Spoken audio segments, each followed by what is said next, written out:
Hello everyone, welcome to another live hangout. Sorry, I was just on the phone. I'm checking that I've unmuted myself. I have.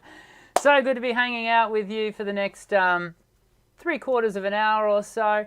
I do hope you're well. We are all in this global scenario at the moment, aren't we? The coronavirus is, it's a thing. And so wherever you are in the world, I hope you are healthy. I hope that you are well placed to be okay. It's sort of hard to. This is happening on an unprecedented scale, and I know different parts of the world are struggling with it more than others. Certainly here in Australia, we're kind of just starting to see things unfold, and certainly our government is starting to be more directive and what have you. But I heard yesterday that, for example, New York State is, or is it? It's certainly New York, and I'm not sure whether it's New York State or New York City have declared a state of emergency, and a number of other states within the US have done so as well. And of course, there's hotspots in Italy and northern Italy and in Iran and a whole. Wow, if you're shaking your head like I am and just wondering where this will all end up, we've had the most peculiar response to it here in Australia. We've had panic buying, and you would expect panic buying on one level, but we've had panic buying specifically of toilet paper. And it's been really, really unusual. If you're an Australian, you like me will have seen your Facebook wall thread has been full of toilet paper, pictures, empty shelves. That I went to the grocery store on our local grocery store yesterday, and sure enough, empty shelves, no toilet paper. So people are stockpiling their toilet paper, and it just really, my thought on that is fear is a powerful emotion, and I want to encourage you, if you are currently experiencing a sense of fear around the coronavirus, that is understandable. I think we all have a sense of uncertainty when it comes to this. But I do encourage you to seek out reputable and authoritative voices around the information that you consume to do with coronavirus. And might I suggest that social media, places like Facebook and Twitter, Instagram, may not be the best place to source that information. And I think many of us have gotten better over the years of identifying reputable, authoritative voices online on a number of subjects. And it's my hope for you that you would identify those voices for yourself over the coming weeks and months, as we all grapple with, the challenge that is this outbreak. I think we can be very thankful that this coronavirus hasn't got a higher mortality rate, because it's certainly virulent in its capacity to transfer, but fortunately its mortality rate is relatively low. I don't want to trivialize what we're dealing with, but it is relatively low. So that's kind of good, I hope. Anywho, we're not here to talk singing, and today is going to be a Q&A. We haven't actually had a dedicated Q&A session together on the channel this year. We've done Q&As, but we've always started with something else, and well, I guess we did just start with something else, didn't we? But anyway, we're going to talk about we're going to talk about your questions, and I am going to do my best to answer your questions. I do not know it all. I always start these Q&As with a really clear disclaimer.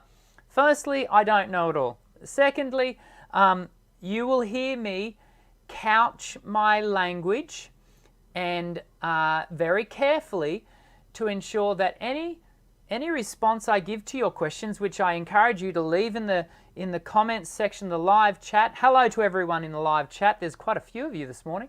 This afternoon. It's 1 p.m. here in Australia. Well, it's now about 7 past 1. Australian Eastern Standard Time here in Brisbane.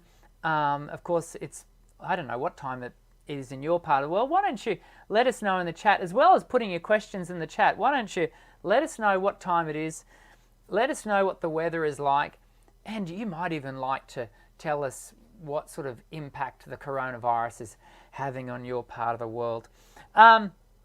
Because we are all in this together. This is the amazing thing about this online environment that we now exist in. It really is a global community. And Voice Essentials, what you're watching right now, is a global community of singers, like-minded singers who are passionate about their vocal development and who also believe it's the birthright of every human being to sing. That's what we do here. And we have a live show every Monday, Australian Eastern Standard Time, 1 p.m. And so we're going to get into your questions. Leave them in the, not there, Daniel.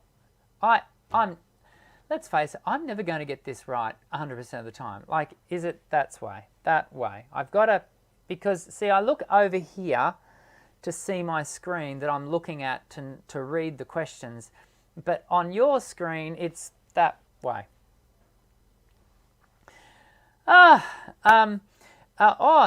hope you enjoyed the new live record video, pre-record video, I should say, from last Wednesday. One of the new big videos. It's actually been, I'm really excited to say, the biggest launch of a new video I've ever had. So in less than a week, we've already had over 3,000 views of that video. I hope you've enjoyed it. If you haven't seen it, jump over to the channel and give it a watch. I think it's one of my best, actually. And the animation work that I had done on it by my good friend Julia is just outstanding. But it's got so much really helpful information about your vocal health that I think you'll really enjoy. And if you've already seen it, go back and watch it a second time, because there really is that much information on there for you. Just before we get into your questions, because I think Linda is starting to write down the questions.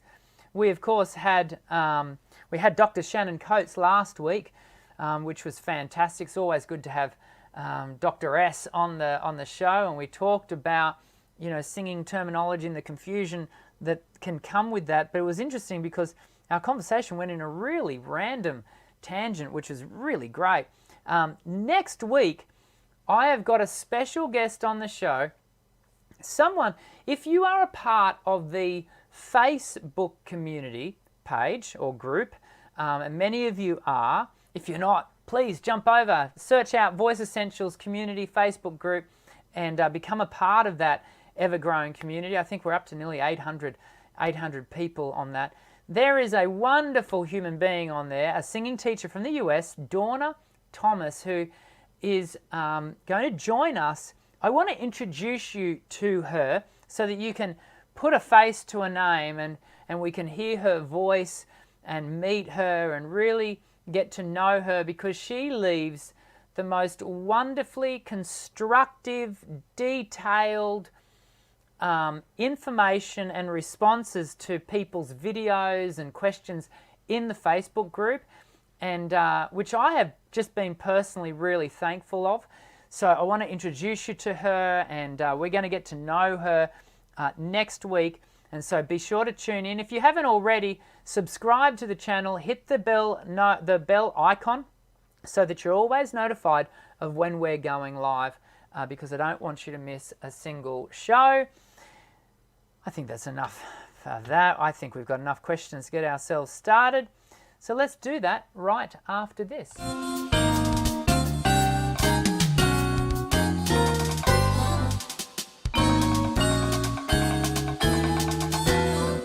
Okay. It won't surprise anyone to know that Matt has the first question. He's quick. You know, you got to give it to, I've got to give it to you, Matt. You are quick off the mark, and so I will give you the first question, but you're only going to get one today, okay? What are semitones, and how do you know when you have gone higher or lower in semitones? Matt, is this the first time you have asked a question that is not low voice related? Maybe it is, maybe it isn't. I say all of this tongue in cheek, Matt. You know just as well. Semitones, we have an evenly tempered music system in the classical Western music system, and it's built up of semitones. In fact, it didn't used to be built of semitones. If you go back as far as Gregorian chant and into the medieval period, back into the medieval period, and I'm not a classical specialist, and so I'm now calling on my history lessons at college, music college. So if I get some of this wrong, please excuse me. But you'll find a lot of this sort of really base level information is even accurate on Wikipedia. Back in the medieval period, we had what were called modes. There were 7 modes, and for example, our major scale, if you play all the white notes, C to C, is called the I've gone blank. The one that's coming to mind is the natural minor scale, which is the Aeolian mode. Is it the Ionian mode? I think anyway. It's all if you're doing the Aeolian mode, it's all the white notes played A to A. The construction of the major scale is tone, tone, semitone, tone, tone, tone, semitone. A semitone is a single step, and I wonder if you can see if I jump over here. Will you see that? You might see that. So a semitone is, oh, hang on a second, a semitone is from there up to the black note. But if I was to go from in this case, that is a F5 up to a G5, so I go from one note to a white note, that's a tone, that's a full tone, and we call that a whole step. And it depends on whether you're American or European as to whether you call it a half step, a semitone, a whole step, or a tone. I can't remember who does what. I think the Americans use the half tone, half step, whole step. I could be wrong on that as well. Anywho, it all means the same thing, and so going from a white note up to a right next to the black note is a semitone. In fact, it has been said that a semitone is the hardest interval for the voice to sing accurately. Now, I don't know if there's research into that, but the reason why that could be the case is because if you think about your vocal folds, if you're a male, your vocal folds are only about that long. They're not very long, yeah? So, and the range of motion of vocal folds, which is part of the way we pitch, but also the oscillation, like the vibratory rate, anyway. The ripple way, the oscillation of the vocal folds. So if you want to sing an A4, where am I? I haven't got my keyboard turned on. But anyway, if you're singing an A440, which is the exact note that an orchestra tunes to, your vocal folds are oscillating at 440 times per second. If you want to sing the A an octave above that, they're oscillating at 880 times per second, and so on, and the math sort of works out like that.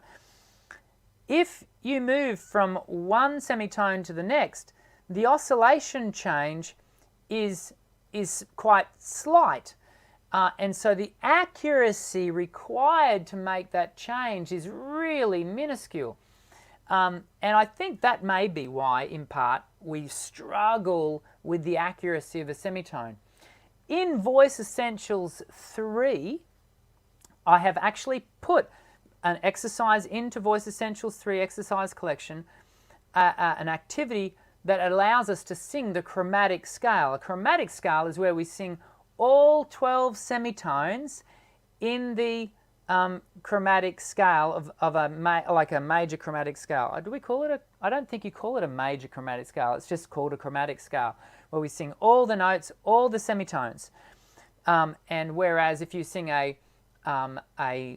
just a major Ionian mode, I want to say Ionian mode.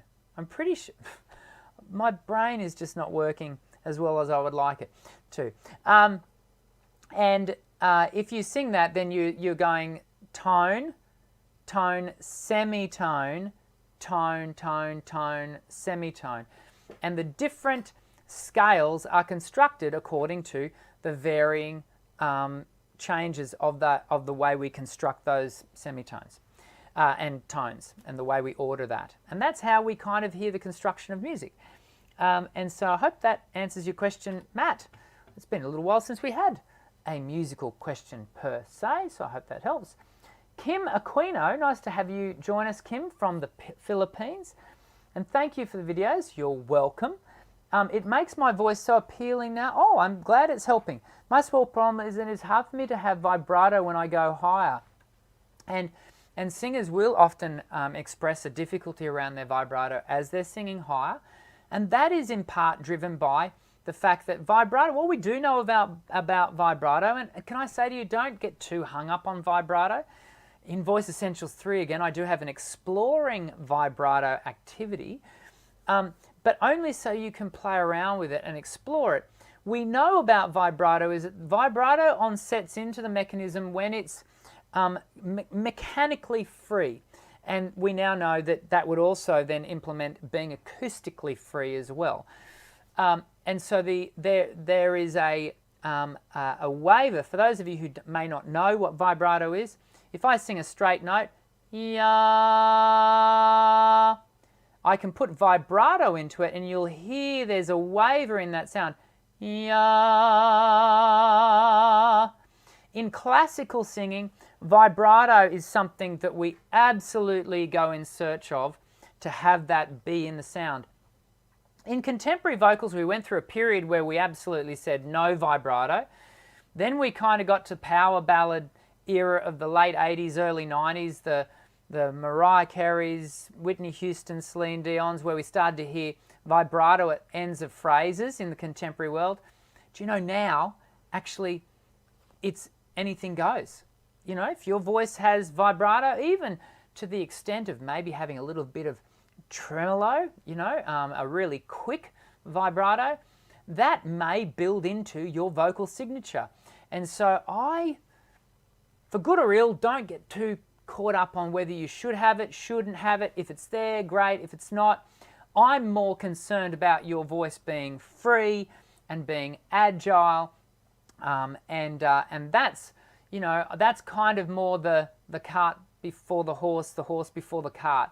So focus in on that. Now, as far as then having vibrato in the sound as you go higher, what we do know for a lot of singers, as singers travel higher in their range, the voice will tighten up. And there is, to a certain extent, a natural narrowing for some voices as they travel higher, and so the mechanism can get tighter. We want to mitigate that with good technique, but in doing so, it's just common sense, isn't it? A free voice is where we would experience vibrato.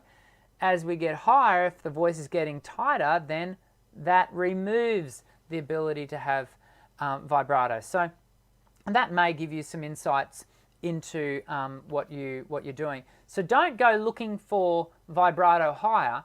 Go looking for free voice the higher you sing, and that may in turn empower your ability to sing with a bit more vibrato the higher up you go. I hope that helps, Kim. Typer ZXMS War has asked for a shout out. Sure, hi. It's good to have you. As long as you're not behaving in a manner that is untowards on our channel, you're more than welcome to have a shout out. Turquoise Skies, who is a regular amongst us, good to see you, Turquoise. Hi, Dr. Dan, how to sing against sound? Speakers not good quality versus audience chatter. I think I strained my throat muscles. I am in New York and it's 11:07. Well, it wouldn't be now. It'd be 11:20 p.m. I hope things are going well for you in New York, because I know Corona is creating some challenges over there. My daughter was supposed to fly out last Thursday to be at a conference at the UN, and it got cancelled. So she didn't fly out last Thursday. It's sad to say, I'm kind of glad she didn't, knowing what's going on over there now. How to sing against sound. Yeah, quality audio equipment. You know, there will be a lot of people online tell you, look, you don't need quality audio equipment, just do what you do with what you've got. And that is true to an extent. But we do, you know, the better your equipment is and the better the setup of that equipment can mean the difference between vocal strain and no vocal strain, everything else being equal. And so that comes down to the front of house setup. It comes down to the fold back setup, whether you've got floor monitors at all, whether you've got in-ears. The quality of the mix in the fold back is really important. The room that is going into, so if you're in an environment where the audience chatter is at a level that is overpowering the band or the vocal, yeah, that can be really challenging. And herein lies the value of developing kinesthetic awareness of your voice. You will never, no performer will ever 100% of the time perform in an environment that is 100% fantastic, fabulous, you'd love to sing there every day of the week.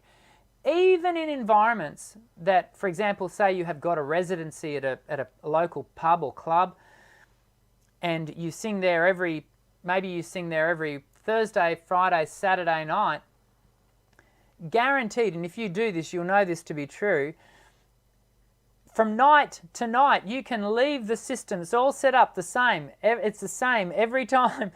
But your experience in across the 3 nights could be vastly different. And that comes down to the amount of bodies, human bodies that are in the room, the amount of chatter that those bodies are engaged in. It might come down to the amount of alcohol those bodies have consumed. It might come down to the type of repertoire you've chosen to sing. And that can all be with you using exactly the same equipment, exactly the same setup. The whole shebang can be the same. And so, yeah, this is a difficult thing that we face, which is why it is so important that we develop that kinesthetic awareness of our sound. And kinesthetic awareness is about becoming physically in touch with your voice as much as it is about becoming audibly in touch with your voice. I have had to do gigs in the past where I've literally managed my voice the entire night, not by what I could hear, because I could not hear anything. I managed it by what I felt. And I, in those moments, are very thankful that I had developed that ability.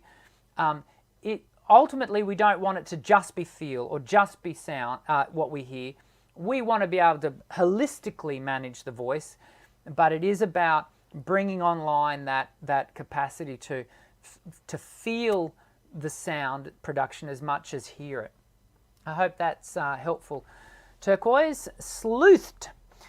Do you have advice for sustaining lip bubbles? When I follow along with your warm-up video, my lip bubbles fizzle out almost immediately when I'm going up the high notes. Yeah. Lip bubbles, this is one of the reasons why I don't introduce lip bubbles until the very end of my Voice Essentials 1 exercise collection, because in fact, there are 3 sounds involved in a lip bubble. We all orientate to the, but in fact, in that sound, there is breath, yeah, there's airflow, and so that's making sound. There is the lip bubble, yeah, so the lips are actually making their own sound, and there is the note that is being produced by my vocal folds. Now what we want to have be the dominant sound in that is actually the sound, the note, not the lip or the air. The only way that can be set up is in fact to actually have a really consistent breath stream and to be able to manage your air well. A couple of, I want to say 2 months ago, in fact I think it was the first pre-record video for the year, I've got a 28-day challenge breath management video. If you jump across to the channel, it'll be in one of the more recent video in the list. I think it's called Stop Running Out of Breath, the 28-day breath challenge, whatever. Do that video. Watch the entire thing, develop your breath, and that will in turn empower better breath flow, better management of your breath stream, which in turn, it would be my hope that it would empower better lip bubble. And so it's a matter of it's because it's what's actually fueling the bubble is a little bit of the muscular activity of the lip, and so getting that tension just right, positive tension between the lips, but also it's being able to feed consistent air through that bubble. And so work on your breath stream first, and that's why in Voice Essentials 1 we look at breath before we do lip bubbles. I know there are actually really famous exercise collections that go straight to the lip bubble. That's the first activity. And I kind of get why that is, because it's a semi-occluded vocal tract activity, which is wonderful, which is why we look at it. But equally, I think you kind of got to address the breath management first. And when you do, that'll empower better lip bubbles.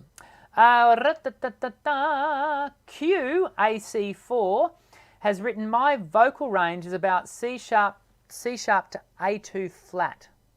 Okay, I don't know where C, is that C sharp as in, I don't know where C sharp would be. Is that above the A2? I'm suspecting it would be. C5, thank you, Linda. C5 down to A2. Yeah, would I still be considered a lyric tenor? It is 9:06 p.m. for me. Hello, glad you could join us. That's not easy for me to say. I do have a video, AC4, about vocal range, and it goes through identifying your prima voce and looking at, you know, we do have a body of our voice where we feel more comfortable. And then on the outskirts of that, we have our seconda voce. These are classical terms, but they're helpful, I think, in just sort of thinking about the sweet spot, the prime voice, prima voce, and our outskirts, or the outsides of that are called the seconda voce, the secondary voice. Dependent on where your prime voice sits, will give you some indication as to what your voice type might be. I want to state once again, and I do say it in the voice type video, which is one of my best performing videos, as many of you know. Voice type is not, it has its place.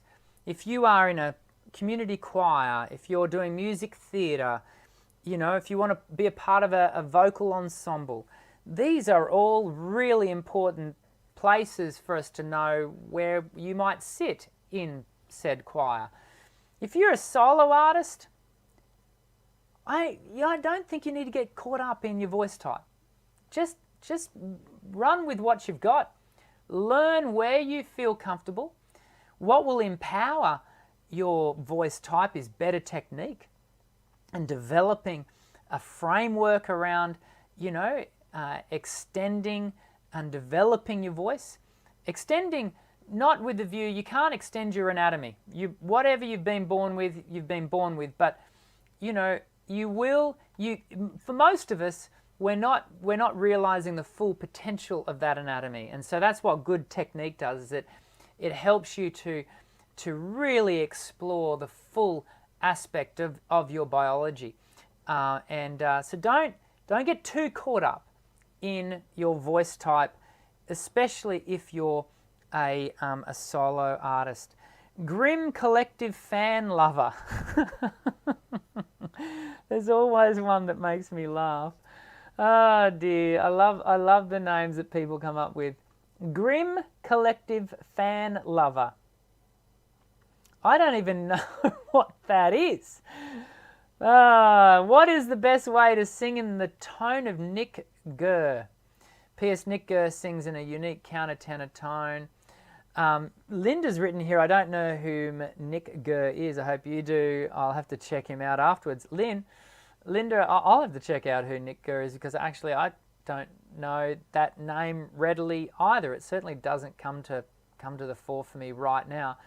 You know, I've been teaching for 25 years of this year, and for the first 5-10 years of my teaching career, I did my absolute best to keep up with who all the new kids on the blocks were when it came to music.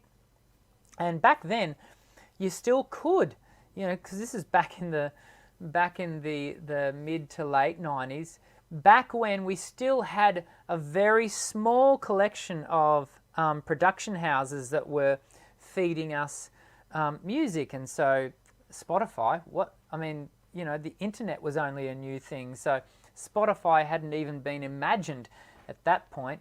You still bought your CDs and your tapes, and so you know, students regularly bought in CDs of new artists, and I would get to hear them that way. But then it just became harder and harder and harder, and once Spotify hit, it became virtually impossible to keep up with who's who and who's doing the latest stuff, because we are now absolutely spoilt for choice when it comes to music. Like, to the point where I think it could be argued, I'm not arguing this, but it could be argued that it hasn't made for better listening experience. It's just given us more listening experience. And so when I see new names, or a student comes into the studio and gives me a new name, I can now jump on Spotify just like the rest of you and check out, or YouTube, and I check out these new voices, and sometimes I'm really excited by what I hear. So maybe Nick Gurr will be one of those. Sorry I can't help you any further, Grim Collective Fan Lover. Grim, dearie me. You're going to have to leave a comment to explain how you came up with... okay. I've just seen Sleuthed. Grim was trolling you, Doc. There's no singer called Nick Gurr. It just sounds like a racist slur when said aloud. Oh. Well, there you go. That's a cultural mismatch. I didn't pick up on that. Thank you, Sleuthed. Linda, you can just keep an eye out for that if that's the case. We will give Grim Collective Fan Lover an opportunity to explain themselves. Otherwise, Linda knows what to do with that. Jamie O'Connell, I would like to ask about how your voice... Oh no, Nicholas Kluke. Before we get to Jamie, how can I learn to hit higher notes when staying in my chest voice or mid voice without switching into head voice? There is a certain level of muscular development. There's also a certain level of mechanical balance that we have to establish. There is some acoustical things that we need to achieve.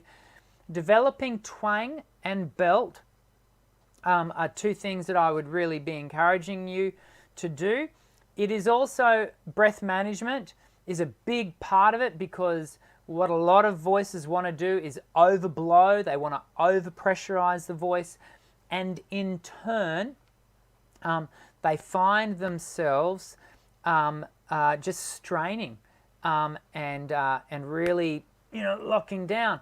I've just seen, do you know what, we don't get super chats here very often. Turquoise Sky has just asked a question which we will definitely answer, because thank you, Turquoise Sky, for a super chat. Really appreciate it. Thank you for taking the time. And Linda, grab that question because I'll answer it next. Always love to answer super chat questions because of the generosity of our viewers. Nicholas, work on your chest voice. You don't want to work. I'm a believer in working on the registers in isolation, but then we bring them together and then we learn how to mix and match. And so part of that process is, as I just said, is establishing the ability to be able to know what is your chest voice sound, your lower register, thyro, arytenoid, dominant sound. Another M1 is another piece of language that is being used. So yeah, identify that, and then there is another way to think about it in taking your chest voice higher. It's a bit like learning to do the splits. You've kind of got to encourage the ligament to stretch out a bit and to be able to be maintained, and to maintain a certain acoustic quality, maintain an acoustic quality to as you travel that little bit higher. It's done in semitones. We talked about semitones earlier. You develop this in semitones. You do not develop this in, I'm going to add a fifth to the top of my chest register. No, you establish, let's say you can sing up to an F4 in chest voice, and you go, great. Okay, so now I'm going to see if I can maintain a chest voice quality sound up to F sharp 4. Not G sharp or A flat, same thing. But just that one step, that half step that we talked about earlier, and then once you establish that, and you can do that for a week or so, then, proceed to making it another, going up another semitone. Do it in semitones. If I was to try and, learn to do the splits by just jumping into the splits, right now I would do myself a considerable amount of damage, and it would be the same with your voice. So take it steadily. Let me jump down here to Turquoise Skies, who is asking, my son has the puberty voice. It goes up and down. It is hard for him to transition to higher notes for lower notes without, I can't say, I'm just going to read it from here, without noticing a crack. He's cute, but still where to be pros. So with the thing with puberty voice, and in the textbooks we refer to it as mutational voice, is I normalize it with all of my young people, and look, it's not only happening to young men, young boys becoming young men. It's happening to the female voice as well. We don't hear it typically as dramatically in the female voice, simply because the mechanism, the reason we hear the instability in the mechanism when it comes to the voice going through that mutational growth is because of the significant growth. And if I'm remembering my stats correctly, and there's a whole video, Turquoise Skies, about this very subject. If you jump onto my channel, I did have to, with COPA, I did have to mark it because it's a subject that kids would watch, being puberty voice. You can't search it, I don't think. I don't think you can search it anymore, but it is there. If you go onto my channel, go onto the videos tab and search for voice cracks, because that's how it's often experienced, isn't it? The young man will experience a voice crack, and the reason for that is because the voice is actually growing to a significantly larger level. I think from memory it's between 1.7 to 2.5 its original size. It's a significant growth that mechanism is undergoing, and that growth creates instability in the mechanism, in the anatomy of the voice, the skeletal structure and everything. There's only one bone in the larynx called the hyoid bone, but the thyroid cartilage, everything. And the reason young women don't experience so much instability is because, in part, there is the growth is not as much. It's only growing up to, I think, to 1.5 to 1.7, 1.8, its original size. And so as a result, you get this, you get all this crack. My son has just, gone through it himself, and we just normalized it. And that's what I do with all of my young people, is I normalize it. This is normal. There's nothing to be afraid of. It's something that you're going to go through. And for most voices, not all, but for most voices, there are stages that have been researched and noted in the mutational phase, and what happens at mutational phase, let me just pronounce that correctly, and what happens is over those phases you'll see the voice will not only lower, it doesn't just lower, what it does is it shrinks and kind of shrinks and then kind of lowers and stabilizes, and that can be quite different for the female voice, but for young men, that's what we often hear. And they need reassurance that voice that they had that would often travel over 2.5 octaves, that they had full access to, they need to be reassured. It will return. It will return, and it will be different. And one way I describe it is like the young voice is a caterpillar, and as it goes into that mutational phase, it's actually getting smaller and going into the chrysalis, and then as it comes out as a massive, beautiful butterfly, and then after a couple of years, it fanning its wings, becoming stronger, it's then ready to, not the butterfly, the voice, is ready to then fly away. That can be depending on the student, it can be a helpful way to describe it. So I hope that is helpful to you.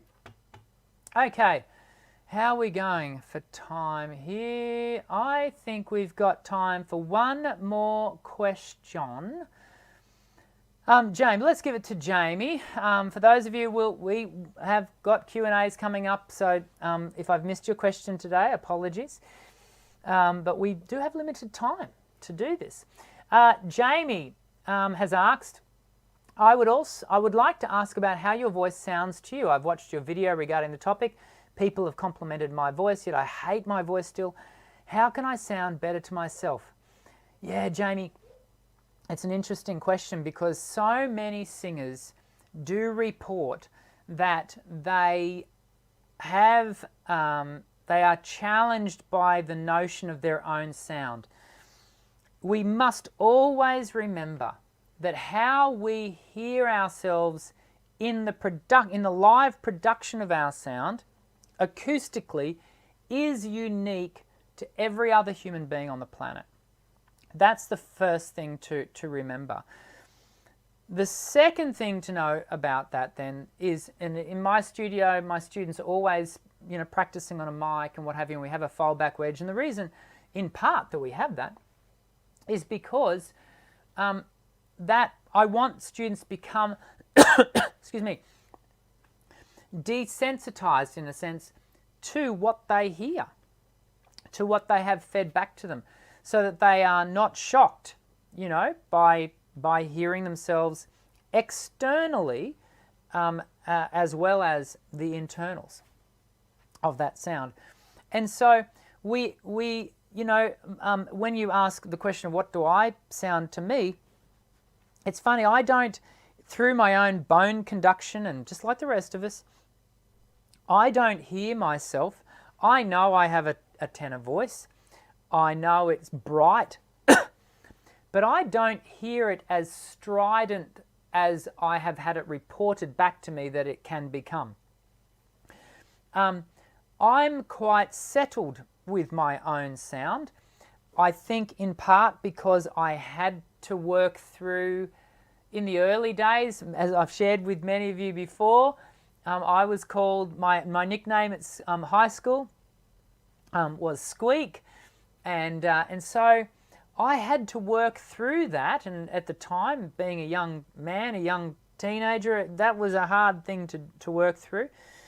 But equally, in working through that, I became more settled with my identity and started to recognize that the uniqueness of my sound, just like your sound is unique, actually empowered my individuality. And in the game of contemporary vocals, individual sound is of a premium. That's what you want. And so, you know, if squeak it is, then squeak it is. I'm content with that. I encourage you, not just you, Jamie, but everyone watching the show, to really entertain the idea of becoming more comfortable with your vocal identity. And your voice deserves to be heard, not because it's good, bad, or ugly, but because you're a human being of worth.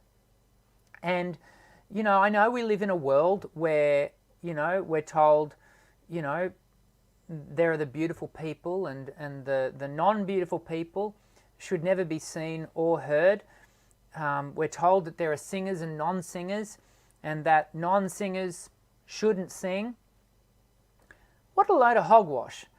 You know, every single person on the planet has worth, and every single person's worth is equal. Everyone's life experience is different, and I am not naive to the fact that we're all on this planet stepping out different journeys that are built by virtue of a multiplicity of differences. I get that. But regardless, your worth is of equal to every other human being on the planet. And your voice is of value. And so regardless of what other people tell you sound like, regardless of what you think you sound like, work through that. And sometimes the best person to help you do that is a singing teacher, because if you find the right singing teacher, and someone who can be really create positivity around your vocal development, they can really help you to develop the psyche of your voice. And yeah, I think that's a good way for us to finish today's session. I hope you've had a great session. Hit the thumbs up button if you've enjoyed today's Hangout. If you haven't already, subscribe, hit the bell icon. You know all the things to do to not miss a show. Next week, we've got Dawna joining us. I'm really looking forward to having her on the show, because she's going to bring that very same positivity we just spoke about. She's going to bring that to the show in spades. I know it beyond a shadow of a doubt, because I've seen every single comment that she makes in the Facebook group is just wonderfully constructive and encouraging, and she's going to bring that to the show next week. I really hope you'll have a great week.